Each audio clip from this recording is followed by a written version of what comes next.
कब्ज का अर्थ केवल मल का कड़ा व सूखा होना ही नहीं है, अपितु मल का चिपचिपा होना, दुर्गंध युक्त होना, भूरे या काले रंग का होना, शौच त्याग सहज व सरल न होना, मल द्वार से आराम से न छूटना तथा दिन में एक से अधिक बार जाना, ये सब कब्ज कहलाता है।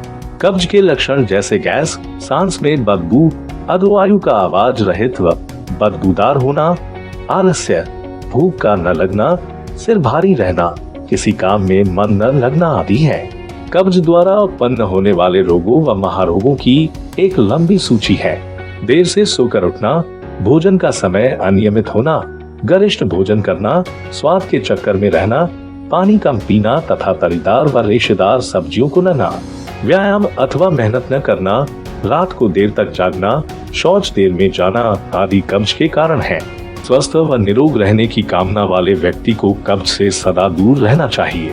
कब्ज होने पर प्रातः सूर्योदय से पूर्व उठकर भरपेट गुनगुना पानी पिए अथवा नींबू पानी पिए, योगासन, कसरत आदि करें, दौड़ लगाए अथवा तेज कदमों से 2-3 किलोमीटर तक घूमें। भोजन समय पर लें, भोजन भूख से सदा कुछ कम करें, भोजन सुपाच्य हो, भोजन के पश्चात टहलें, दिन भर में पानी खूब पिए तथा रात्रि को 9:30 बजे तक सो जाए। सोते समय की बाईं करवट लेटे तो और भी अच्छा है। सुबह नाश्ते में पपीते का सेवन कब्ज के रोगियों को अवश्य ही करना चाहिए। प्रातः शौच की आवश्यकता भले ही न महसूस हो, मगर जाकर कुछ देर लैट्रीन में अवश्य बैठे।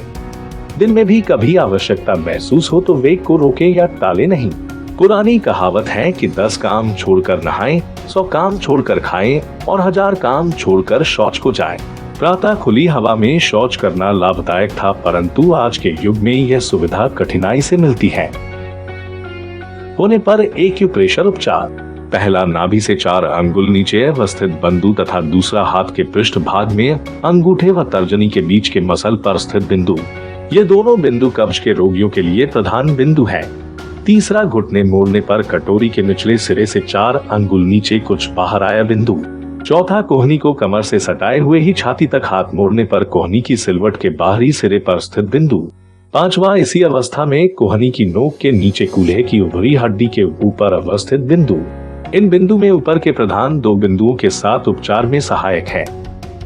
दिन में 2 बार 2 से 4 मिनट प्रत्येक बिंदु को दबाएं। भगंदर फिशर बवासीर होने पर एक्यूप्रेशर उपचार।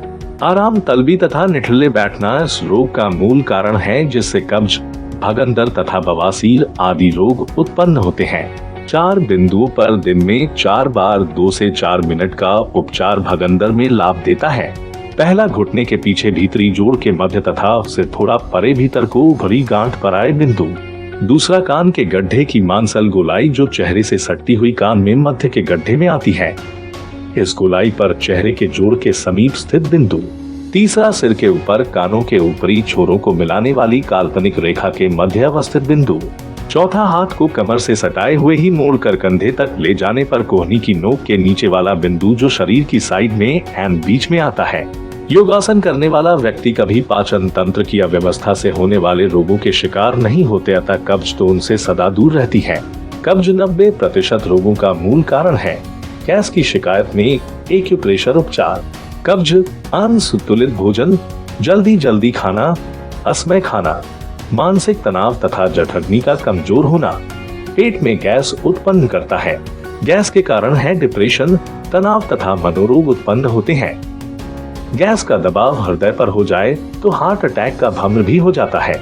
योगासन करने वाले, विशेषकर पवन मुक्तासन, जानुसिरासन, धनुरासन करने वाले इस मुसीबत से बचे रहते हैं।